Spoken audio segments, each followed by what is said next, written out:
A continuación viajamos al centro de la experiencia blindada y llevamos al límite los metales más duros en la cuenta atrás de lo mejor entre los tanques. Desde el momento en que apareció hace poco más de un siglo, ningún otro elemento de tecnología de combate ha dejado su huella en la historia como el tanque. Ha participado en todos los principales conflictos de los siglos XX y XXI y no parece mostrar signos de abandonar el ring.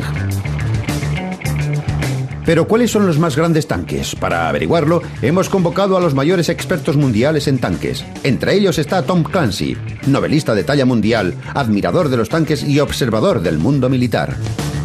Sirve para matar gente y aplastar y romper cosas. No son los Juegos Olímpicos, aquí no hay juego limpio. Bruce Dickinson, líder del grupo Iron Maiden y conductor de tanques aficionado. Cuando llevas unos 20 metros en él, ya no quieres parar hasta llegar a Berlín. Y el multimillonario y coleccionista de tanques Jack Littlefield. Tengo 220 vehículos, de los que 65 son verdaderos tanques.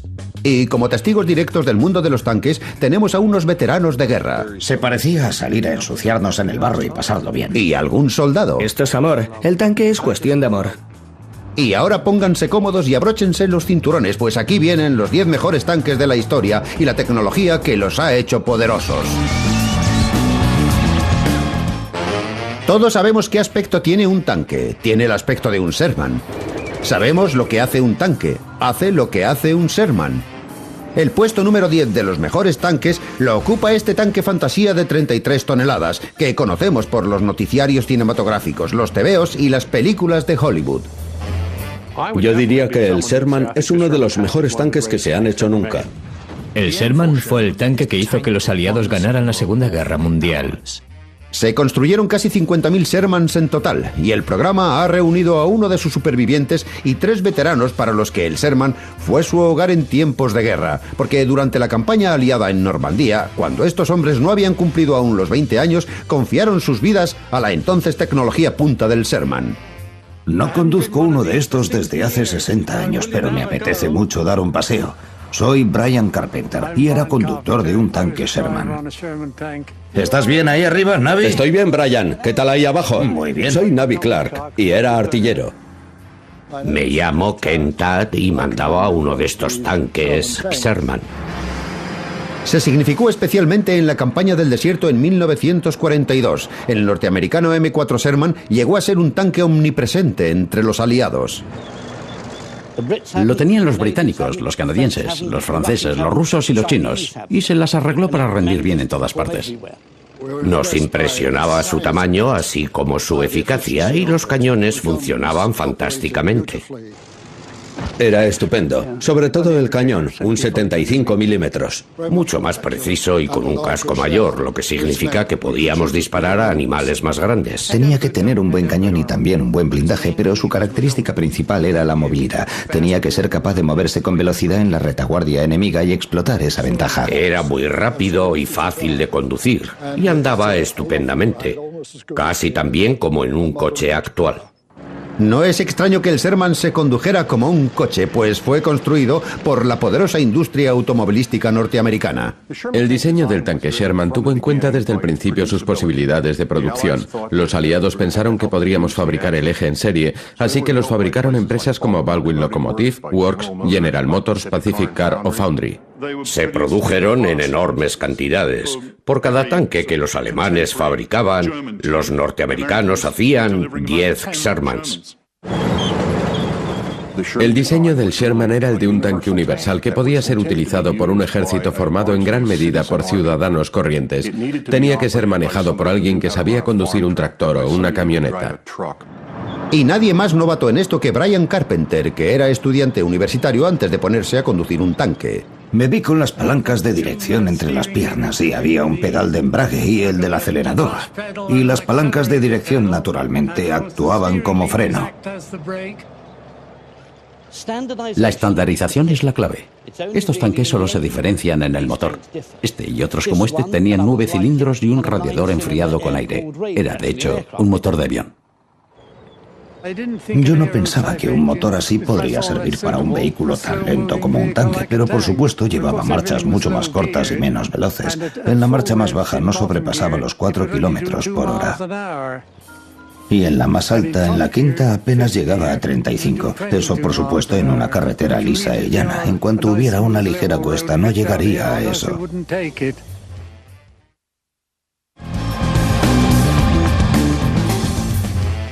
El tanque Sherman ofrecía además ciertos servicios de tipo doméstico cuando los muchachos estaban fuera de casa. No teníamos lavandería, de modo que debíamos lavar nuestra propia ropa. Y la única forma de secar la ropa era poniéndola en el escape ahí atrás y aprovechar el calor del motor para secar la ropa rápidamente. Y mientras esperabas a que se secaran los calcetines, siempre te podías hacer un té. Se podía poner una tetera ahí encima para calentar el agua. Pero el Sherman era mucho más que un ejercicio de improvisación. Todos los aspectos del diseño del tanque estaban cuidadosamente estudiados. La filosofía norteamericana era usar el tanque como un arma de ataque de la infantería. El blindaje es el propio de un vehículo de gran movilidad. Pretende mantener al enemigo en movimiento y no tiene que enfrentarse necesariamente con otros tanques. Pero el enfrentamiento directo entre tanques era bastante común cuando el modestamente blindado Sherman llegó a Europa en 1942. Se encontró enfrente de una nueva generación de tanques asesinos alemanes y de comandantes de tanques que pronto le tomaron la medida. Lo vi por primera vez cuando vine al frente occidental. Eran poca cosa para nosotros. Tenían un blindaje muy fino que era fácil de penetrar. Se podía atravesar disparando a 1000 metros desde el Bertha. Malas noticias para el Sherman, pero eso era solo una parte. Llevaban 500 litros de gasolina en la parte delantera, lo que podía ser muy peligroso si eran alcanzados. Por eso los alemanes les dieron el nombre de asaderos de Tommy, porque se quemaban con mucha facilidad. Pero a pesar de sus defectos, al final fueron las consideraciones del diseño original de Sherman las que resultaron decisivas. Mirando a la Segunda Guerra Mundial con perspectiva, está bastante claro que el tanque que podía producirse en masa era el que iba a ganar la guerra. Cuando se topaban con nosotros venían a montones, de modo que no teníamos muchas posibilidades.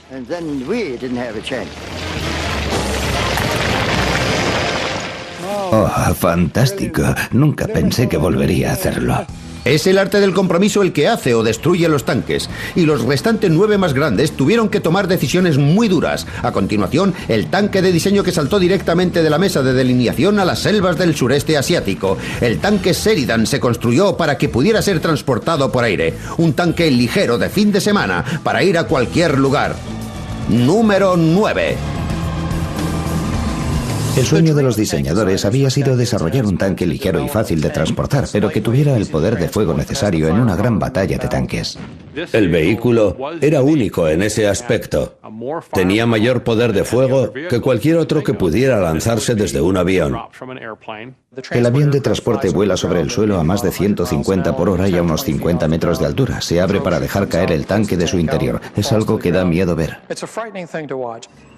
Esta máquina que se lanzaba en una lejana parte del mundo para luchar, digamos en una guerra colonial, se enmarca en el contexto de los Estados Unidos de los 70 y no se entiende sin Vietnam. Yo era miembro de la unidad de caballería, rastreo y destrucción. Salíamos y no regresábamos. ¿Y quién mejor para informarnos a fondo sobre el Sheridan que dos tipos que conocieron bien por dentro este tanque de muchos recursos? La primera impresión era muy positiva. Hacía un montón de cosas. Podía ser lanzado desde el aire. Flotaba. Aunque todo lo que veías por la ventanilla era agua y peces.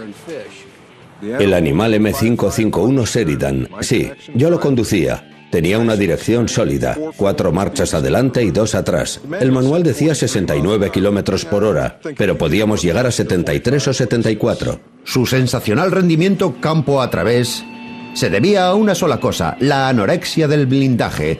Todos los elementos del tanque se controlan desde aquí. Hablamos de un tanque tan ligero como para ser lanzado desde un avión, es decir, que pese de 10 a 15 toneladas, y eso es difícil de conseguir con acero de blindaje convencional. La única manera de conseguir que el Sheridan se mantuviera entero era hacerlo de aluminio. Para un cierto nivel de blindaje se consigue una estructura mucho mejor. Es algo que puede soportar los problemas del lanzamiento. Y de la exigencia de una gran potencia de fuego en un armazón tan endeble, nació una de las características más llamativas del Sheridan. Es un cañón asombroso, un calibre 152 capaz de disparar misiles. Podía seguir una de luz, seguramente algo parecido a un rayo láser de hoy en día. Y en cuanto salía del cañón, parecía que iba a dar en el suelo. Avanzaba serpenteando, pero nunca erraba el tiro. El mismo cañón podía utilizarse para disparar proyectiles convencionales, algo emocionante, el ultraligero Sheridan. Pesaba 17 toneladas. Cuando disparaba se sacudía entero y toda la parte delantera del tanque se elevaba en el aire. Era mejor llevar casco en el interior porque si no, seguro que te ibas a dar un buen castañazo. Pero el extraordinario retroceso provocaba más de un dolor de cabeza. Cuando se lanzaban proyectiles convencionales, el retroceso podía llegar a estropear el sistema eléctrico necesario para lanzar misiles. Además de un sistema de lanzamiento de misiles deshecho, otro problema potencial era que el blindaje de aluminio no ofrecía mucha protección contra casi nada, y el Sheridan debía ir sobrecargado de munición. Los conductores llevaban la munición por los dos lados, y podías tener como 28 proyectiles amontonados en el suelo. No se podía fumar en ninguna parte del tanque. Había que evitar las chispas cerca de la munición o nos quedábamos sin casa. Era como la navaja suiza de los carros de combate. Podía hacer de todo más o menos bien, pero nada realmente bien. Para puntuar en nuestra lista de los mejores tanques, la imaginación puede servir, pero es el rendimiento lo que cuenta de verdad, y el metal del Sheridan no resistía un disparo de su propio cañón. Nuestro siguiente carro de combate no puede ser acusado de tener semejantes defectos. Desde el principio de la Segunda Guerra Mundial, los alemanes demostraron una evidente superioridad táctica y una gran excelencia técnica en la construcción y manejo de sus tanques. Los nazis crearon una fuerza blindada frente a la que los aliados no tenían respuesta y conseguir ir siempre un paso por delante de aquellos. En 1943, la tecnología alemana halló en este terreno su máxima expresión, el Panzer, el octavo mejor tanque de la historia. Este es el último Panzer operativo que queda en el mundo y el programa ha reunido cara a cara a este veterano y al tigre que mandó hace 60 años. Este tanque se conserva en perfectas condiciones. No podía estar mejor. Puedo oírlo y olerlo. Es muy emocionante, mucho. El Panzer provocó un gran impacto en el ejército norteamericano y británico. Supuso una gran revolución en el diseño de los tanques comparado con sus predecesores. Su característica más importante era su potencia de fuego. Tenía un cañón soberbio. Su largo cañón de 75 milímetros convirtió al Panzer probablemente en el mejor tanque de la Segunda Guerra Mundial. Muy bien, adelante. El cañón del Panzer se diseñó como un arma antitanque y obtenía su potencia no de un calibre mayor, sino de un cañón más largo y una carga mayor de pólvora. El arma propiamente dicha es un cañón muy largo y el tamaño del cañón es importante porque cuanto más largo sea el recorrido del cañón, mayor será la velocidad que alcance el proyectil. Como todos los demás comandantes de Panzers, Wolfgang Sterner quedó impresionado por la asombrosa potencia del arma. Con este tanque podías destruir un tanque enemigo a 2000 metros de distancia sin ningún problema, cualquier tanque. El diseño original del Panzer procedía de la experiencia alemana en el frente oriental. En 1941, las tácticas de combate alemanas quedaron desbaratadas cuando se toparon con una nueva generación de tanques rusos que, para su espanto, eran mejores que los suyos. La respuesta alemana a sus nuevos enemigos fue copiarlos descaradamente, y lo primero que adoptaron fue su blindaje inclinado. Este fue el primer tanque alemán que tenía un blindaje inclinado. El blindaje tiene un grosor de 80 milímetros, pero gracias a la inclinación brinda la protección de 100 milímetros. Porque si recibe un disparo frontal, rebota. No conformes con copiar el tanque soviético, el diseño del Panzer pretendía mejorarlo. Mirando su parte frontal puede apreciarse una cierta apariencia ruda, pero esto no es un trabajo chapucero. Es una pieza de tecnología antiminas bastante sofisticada, un tipo de material que se trabajaba deliberadamente para darle una apariencia ruda y después se reforzaba al fuego para proveerle de resistencia ante las minas magnéticas. Las mejoras no se limitaron al blindaje. Los alemanes se enorgullecían de haber hecho una renovación completa de su ingeniería. Donde en el tanque ruso había un mecanismo que podía pesar 50 kilos, los alemanes lo transformaban en algo que pesara 35. Este es el vaciado del bloque del motor del Panzer, y puede verse con solo mirarlo que es un trabajo bastante intrincado. Tiene cantidad de secciones finas y ha sido elaborado con muchísimo cuidado.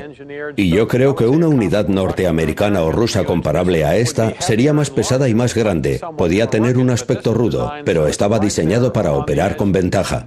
Aquí va la orden de avance. ¡Adelante! El Panzer entró en acción por primera vez en la batalla de Kursk, la mayor y más dura batalla de tanques de la Segunda Guerra Mundial.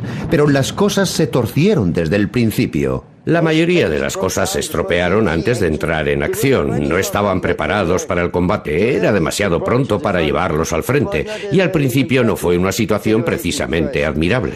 El problema con la complejidad de la ingeniería no era solo que fuera propensa a las averías, sino que también consumía un tiempo y unos recursos preciosos. Estos son los rodamientos principales del motor Maybach V12 que llevaba el Panzer. Es una preciosa pieza de ingeniería diseñada para durar años. El problema era que el Panzer solo duraba unas semanas o meses en combate, y es una de las razones por las que los alemanes perdieron la guerra. No podían reponer su excelente ingeniería en todos los aspectos y elementos de sus armas.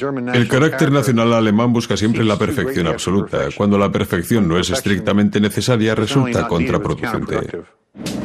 Se dice que si los alemanes no se hubieran esmerado tanto en la excelencia y hubieran construido mayor cantidad de tanques más sencillos, el resultado de la guerra habría sido otro, 1-0, pero a favor del otro bando.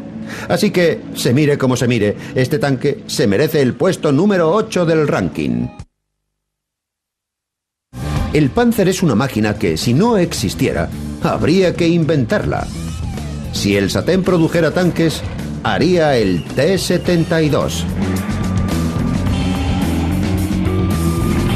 En la década de 1970, la brecha entre los dos lados del telón de acero parecía ser más grande que nunca, y el T-72 era el símbolo de la hipotética amenaza rusa. El T-72 fue un tanque construido por los soviéticos para luchar en la Tercera Guerra Mundial. El T-72 fue diseñado para constituir la punta de lanza de un avance soviético en Europa Occidental, el tanque de ataque definitivo. El T-72 era un motivo de preocupación. Tenía un blindaje grueso, gran movilidad, un gran cañón y un perfil bastante bajo. Es unos 30 centímetros más bajo que un tanque británico y unos 46 más bajo que el tanque norteamericano de su época. Así que era un objetivo difícil de alcanzar, especialmente cuando se dirige rápidamente hacia ti y en grandes cantidades seguido de la infantería. Eso suena muy emocionante. Si miras al 772 verás que es ancho y achaparrado y que tiene un gran cañón, y que cuando lo estás conduciendo te sientes realmente agresivo, con ganas de seguir adelante. Te sientes parte de él y es divertido conducir. La mayor sorpresa del TT2 fue realmente su arma. Era un cañón calibre 125 milímetros que nos habría causado muchos problemas. El cañón soviético era 5 milímetros más ancho que los occidentales, lo que permitía usar mayores obuses y mayor capacidad de penetración. Pero el elemento revolucionario era que el cañón se cargaba por medio de un sistema de carga automática. El gran bulto verde es la parte trasera del cañón. Hace pareja con un autocargador. Bien, la munición sale de este par de portezuelas del suelo que se levantan hasta aquí. La culata sale de la parte trasera de la torreta y golpea aquí. Teniendo un cargador automático, no hace falta una persona cargando. Con eso puedes reducir el tamaño del tanque y convertirlo en un objetivo más difícil de alcanzar. Eliminar un miembro de la tripulación reduce el peso del tanque en alrededor de 12 toneladas, pues el peso del blindaje depende de los miembros que ha de proteger. Esto aumenta la velocidad y maniobrabilidad del tanque, pero el T-72 iba más allá. Reducía considerablemente el espacio interior, de modo que hasta la tripulación que quedaba debía ser especialmente seleccionada. Si no eras más bajo de 1,66, algo así, y mi mujer no es más alta, no entrabas en el T-72. Había que ser muy pequeño. El T-72 parecía encajar perfectamente con el estereotipo occidental del tanque soviético. Una brutal y eficiente máquina asesina. Pero, ¿era realmente el T-72 lo que se suponía que era? Los agentes de inteligencia estaban aterrorizados, veían esta pieza de ingeniería soviética y pensaban, Dios mío, los rusos por fin lo han conseguido, es la cosa más mortífera que ha pisado un campo de batalla, estamos perdidos y tenemos que enfrentarnos a ella. Pero eso pasó pronto porque descubrimos que era una trampa mortal, como todo lo que construían los rusos. Para empezar, el cargador automático tenía problemas. Tenía la mala costumbre de cargar con prendas de ropa al cañón. Se dieron casos de miembros de la tripulación que perdieron un brazo porque el cargador automático les enganchó la manga. Pero había algo mucho peor. El T-72 tenía su munición a la vista, lo que significaba que si se podía alcanzar de manera adecuada, podía hacerse volar todo el tanque. Es una máquina mortal para la propia tripulación. El hecho de que la tripulación de los T-72 temieran al tanque tanto como el Pentágono cuenta de manera negativa en nuestra lista, de modo que se queda en el puesto número 7. Mientras la búsqueda de la destrucción mutua hacía desgraciados a todos a ambos lados del telón de acero, los amables suecos intentaron hallar el modo de transformar la imagen del tanque, convirtiéndolo en un instrumento de paz. El irrepetible tanque S ocupa nuestro 6º lugar. La opción pacifista. Cuando el mundo militar vio por primera vez el tanque S, todo el mundo se quedó asombrado. Creo que el tanque S dejó pasmado a todo el mundo. Era un tanque muy poco convencional, y eso dejó a la gente con la boca abierta, al menos hasta que llegaron a acostumbrarse. El tanque S es una de las ideas más estúpidas que han surgido en los últimos 50 años. Nos obligó a replantearnos qué es un tanque y cuál es su esencia. Por su ausencia de torreta y su valla protectora, su doble motor y el hecho de ir vestido con traje de baño, el tanque S era absolutamente único y su audacia sorprendió incluso a los propios suecos. Me quedé impresionado la primera vez que lo vi porque nunca había visto un tanque como ese. Fui el primer soldado del ejército sueco que montó en un tanque S en 1962. Lo mejor de lo mejor ha ido a Suecia para averiguar en qué consistió todo este revuelo. Hay que recordar que Suecia es un país neutral, atrapado entre el Pacto de Varsovia por un lado y la OTAN por el otro. Así que necesita presentar una defensa sólida para que nadie pueda invadirlo. Creo que el tanque S fue diseñado para enfrentarse a un ataque de Rusia, que procedería del norte y atravesaría Suecia. Hasta para el observador más despistado, el tanque S tiene una característica muy llamativa. No tiene torreta. Estaba pensado para luchar en territorio boscoso. Los estrechos caminos forestales limitan las posibilidades de desarrollo de la máquina. Casi no había espacio ni para mover el cañón hacia los lados, de modo que lo primero que decidieron los suecos fue eliminar la torreta.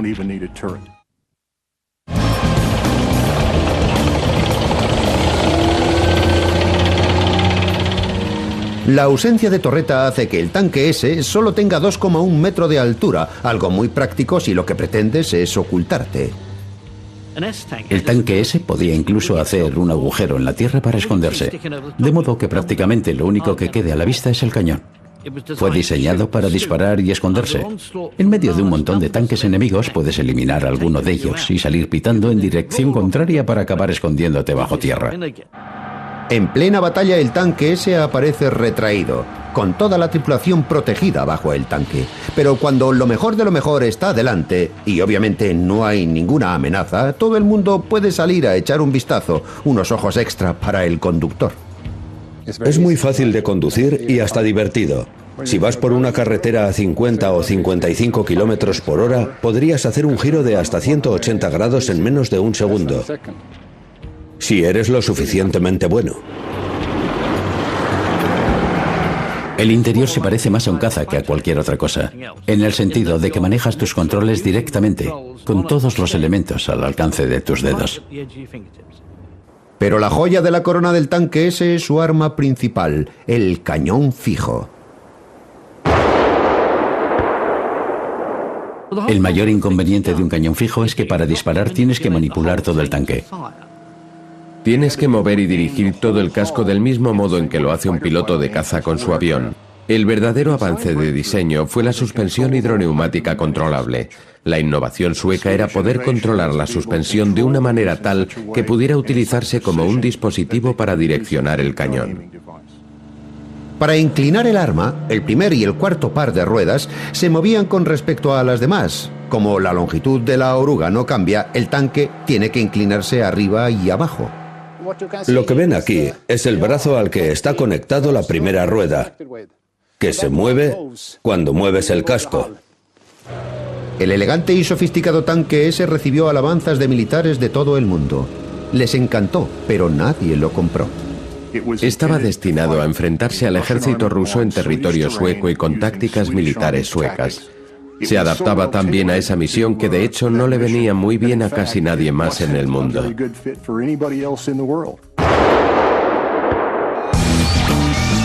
Nuestros 5 primeros tanques estaban pensados para batallas a gran escala.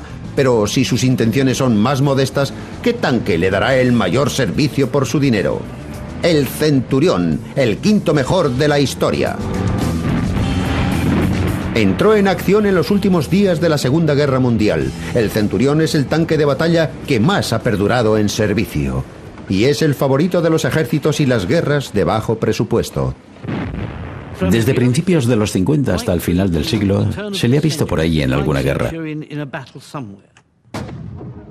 Fue el mejor tanque del mundo durante 15 años. El coronel John Gilman ha pasado toda su carrera en el corazón del desarrollo de los tanques británicos, y el Centurión fue su primer amor. Cuando me incorporé a mi regimiento en 1968, mi primer vehículo fue un Centurión Mark 62 muy parecido a este de aquí, y recorrimos con él 5.600 kilómetros, lo que es una distancia verdaderamente considerable. Y el coronel Gilman sabe mejor que nadie que la clave del éxito de cualquier tanque es el mantenimiento en el campo de batalla. La propia tripulación puede mantener en funcionamiento este vehículo en batalla, pues el aparato se diseñó desde el punto de vista de los tripulantes para que pudieran arreglarlo con 2 llaves. Una es esta diminuta llave inglesa y la otra es mucho mayor, que servía para hacer los ajustes de la parte delantera. Con estas dos no te hacía falta ninguna otra llave. Y el enfoque lleno de sentido común del Centurión se aplicó también a un método único de apuntar al blanco. La ametralladora de alcance es muy ingeniosa. Está unida al cañón principal, de modo que el artillero solo tiene que disparar 3 veces con la ametralladora. Cuando uno de esos disparos da en el blanco, este es identificado por el cañón principal, que entonces hace su tiro. Pero como era más difícil de maniobrar que una mula y tenía una autonomía de solo 72 kilómetros por cada depósito de fuel, el Centurión se queda solo en el puesto número 5.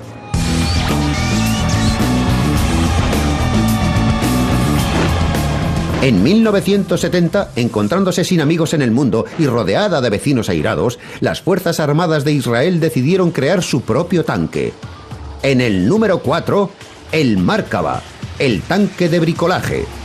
Desde las montañas de los Altos del Golán hasta la urbanizada Franja de Gaza, Israel se enfrenta a necesidades defensivas únicas. El Markava es un vehículo de gran éxito porque hace 2 cosas. Puede batirse en la lucha urbana de corta distancia, pero también puede cumplir la función tradicional del tanque de lucha en campo abierto. El Markava es una criatura de Israel. Normalmente, cuando se diseña un tanque, hay que llegar a un compromiso entre potencia de fuego, blindaje y maniobrabilidad. En nuestro caso, la protección del blindaje y la supervivencia son lo más importante. La supervivencia es una cuestión clave en un país con una población menor que la de Londres y un servicio militar obligatorio tanto para hombres como para mujeres. Me llamo Elinor Kushina. Soy instructora de tanques en la Escuela de las Fuerzas Armadas. Enseño a los soldados cómo manejarlos. Esta es mi parte favorita del tanque, la unidad de tracción, la zona del motor y la transmisión, que se encuentran juntas en la parte delantera. Por eso el tanque se llama Markava, que en hebreo significa cuadriga, y es como si llevara caballos delante, que eran la fuerza de tracción de la cuadriga. Igualmente el motor y la transmisión son la fuerza de tracción del tanque. Si un proyectil alcanzara el tanque, daría en la unidad de tracción y no en las personas que van en él. El conductor que se sienta aquí se mueve hacia un lado. No conviene sentarse en el medio donde te puede alcanzar un disparo. Es mejor en el lado. Ahí estoy a cubierto de los proyectiles que podrían alcanzarme. Cuando conduzco un tanque tengo todo el desierto para mí. Es una sensación maravillosa. Se puede ir muy rápido con él, a pesar de que es un monstruo muy poderoso. Una de las cosas que hace que el Markava sea especial es su continuo estado de evolución, adaptándose a las también insólitas necesidades del ejército israelí. En función de nuestra experiencia, hemos hecho muchas pequeñas innovaciones para que la suspensión del tanque pueda adaptarse especialmente a los saltos del Golán, que es una zona muy pedregosa. El amortiguador espiral del Markava aumenta su eficacia permitiendo que los amortiguadores se separen completamente del eje de la rueda cuando se topa con un bache especialmente grande. El eje de la rueda no está conectado de manera fija al amortiguador. Cuando baja, por efecto de la gravedad, se desconecta. El tanque cae libremente sobre el brazo de suspensión, lo que aumenta la comodidad de la conducción del viaje. El tanque se desarrolló prácticamente en una situación de combate, algo bastante excepcional. Las lecciones aprendidas en el campo de batalla se van aplicando en el diseño del tanque. La parte más vulnerable del tanque es la zona donde se unen el casco y la torreta.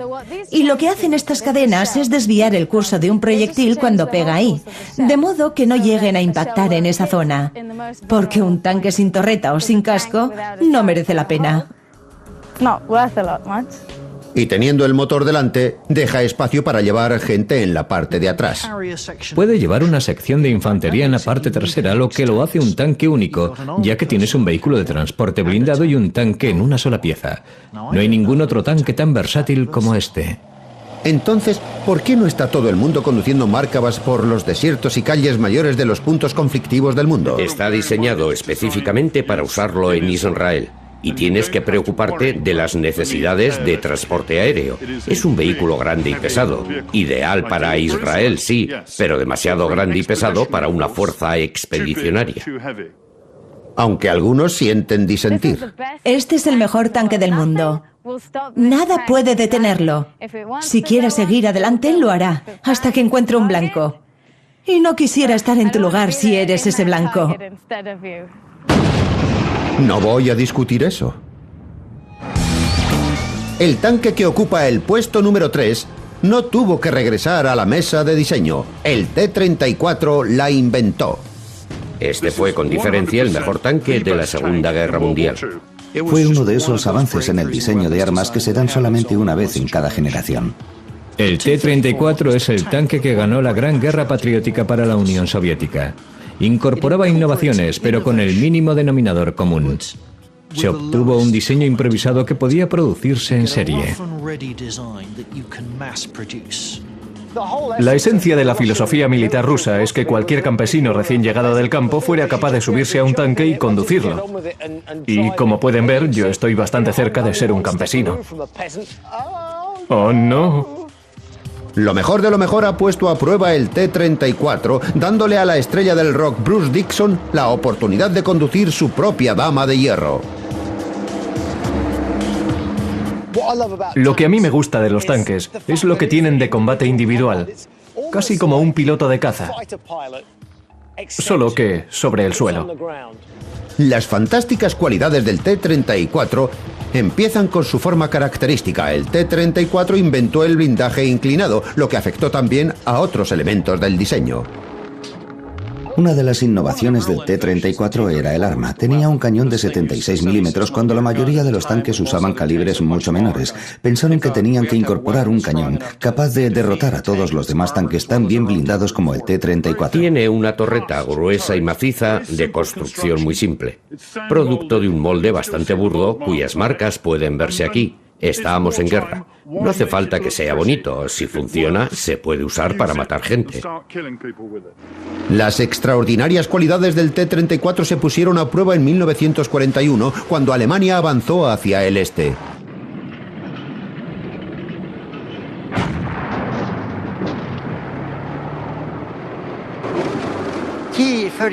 El T-34 fue el mejor tanque de su época. Resumía a la perfección el compromiso entre el blindaje, la potencia de fuego y la maniobrabilidad en campo abierto. Era el mejor tanque de entonces. Los demás estaban mucho más atrasados. Tenía un motor diésel de 12 cilindros, un antiguo motor de avión de la Primera Guerra Mundial. 6 cilindros a la izquierda y 6 a la derecha, y la bomba de inyección en el centro. Muy simple, muy ligero y con un mantenimiento muy sencillo. Se empezaron a fabricar en la década de 1920 y se han hecho prácticamente hasta el día de hoy. Yo diría que, de todos los vehículos de este tipo que he conducido, es el más divertido. Y el más asqueroso. Que es realmente lo mismo. El T-34 convirtió a Rusia de una economía agrícola en un superpoder. Un tanque capaz de hacer eso merece cierto respeto. El T-34, el tercer mejor tanque de la historia. El segundo tanque de nuestra lista tiene tantas campanillas que ningún otro tanque en su sano juicio se atrevería a luchar con él. El Abrams tiene que salir a buscar pelea. En el número 2. El tanque es grande y muy bien blindado. Es terriblemente rápido y tiene un cañón increíble. Es una asombrosa pieza de tecnología. Da miedo pensar cuánta diferencia había entre este tanque y los demás de hace una generación. Un solo Abrams puede enfrentarse a uno o más de otros tanques en el campo de batalla y vencerlos.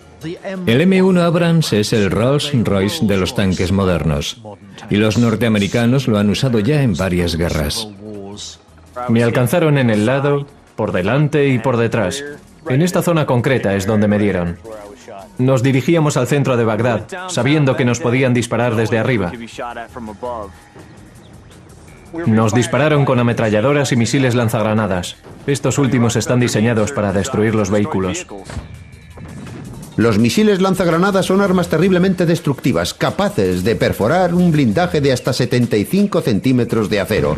Pero el tanque Abrams está cubierto de una nueva generación de blindaje laminado, ligero y más capaz de resistir los misiles lanzagranadas.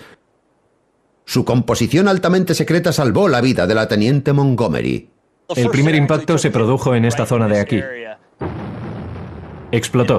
Arrancó mi ametralladora del calibre 50 y toda la munición que yo había almacenado aquí. Yo estaba aquí.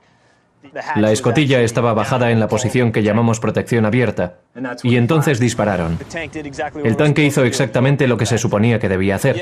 Fue un buen disparo, pero fue lo último que hizo, pues el tanque que me seguía lo abatió. Pero el Abrams es mucho más que un casco blindado. El M1 es bastante fácil de manejar. Tiene un sistema de control de fuego que yo llamo "Ojalá esté muerto". En teoría, el Abrams M182 puede matar a un batallón de enemigos completo.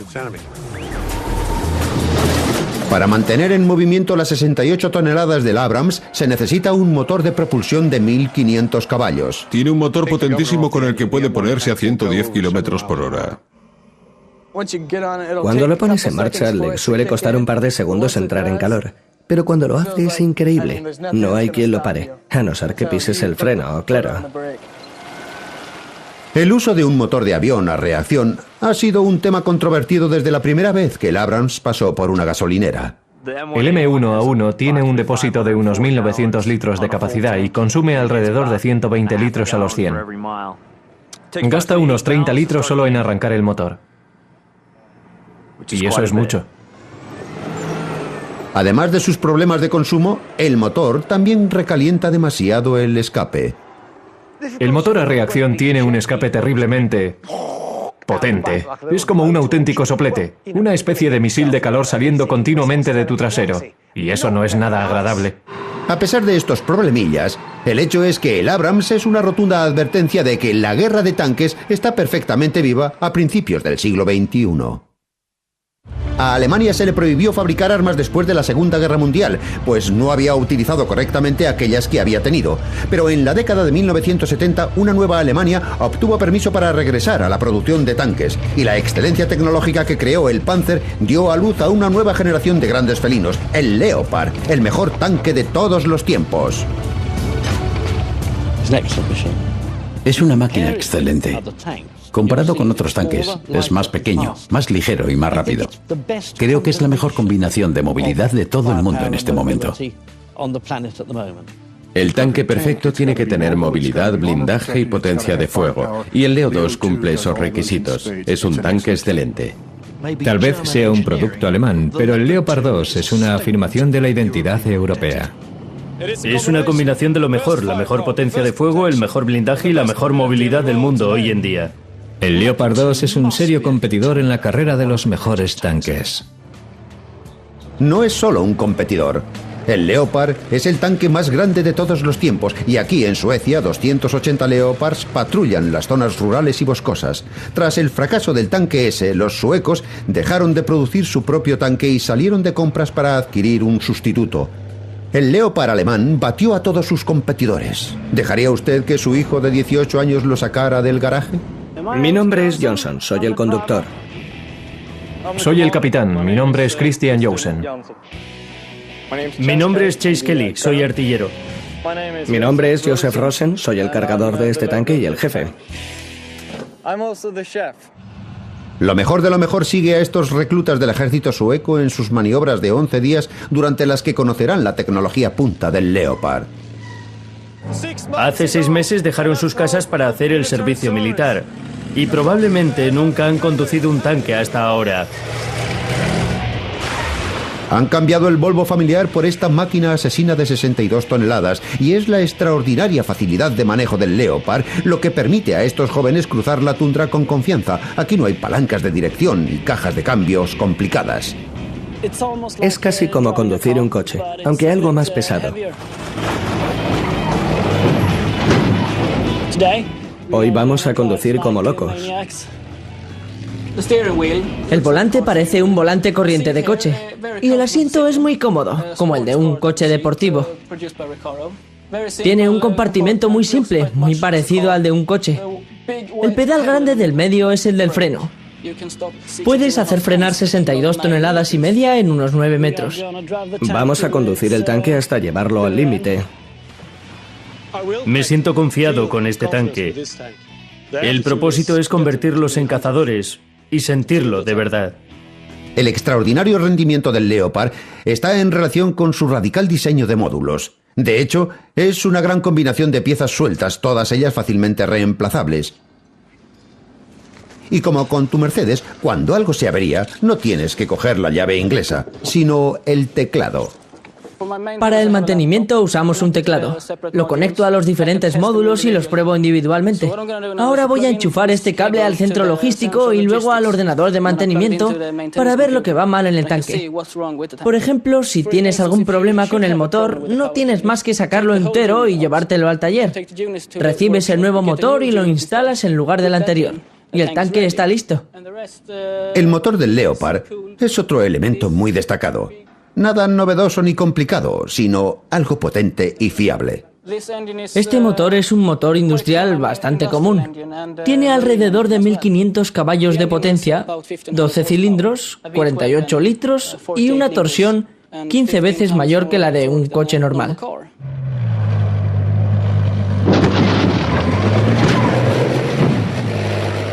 Si les preocupa que tratar al Leopard como un patín gigantesco puede cargárselo, dejen de preocuparse. El Leopard es uno de los pocos tanques del mundo que viene con garantía del fabricante. Si la fábrica supervisa el mantenimiento, puede hacer tranquilamente 14.000 kilómetros, lo cual, tratándose de un tanque, es mucho. Para evitar que los reclutas choquen unos con otros, los suecos utilizan un sistema de control de mando de tanques de tecnología punta. Y yo me desplazo por este mapa. Por supuesto, puedo centrarlo en mi propio tanque o en el de algún otro. No hay ningún problema. Son innovaciones como esta las que hacen que el Leopard destaque entre los demás tanques, porque manteniendo la mayor parte de la información en las pantallas y fuera del sistema de radio, pueden centrar la comunicación por radio en lo verdaderamente importante. Ahora casi el 100% de la comunicación por radio versa sobre el enemigo. Y así debe ser, pues nuestro trabajo es encontrar al enemigo y matarlo. Eso sí que es lenguaje guerrero. Lo mejor de lo mejor ha decidido que es hora de poner a prueba el inigualable Leopard compitiendo con otro campeón local, un Volvo, y lo harán en un peligroso slalom de 400 metros.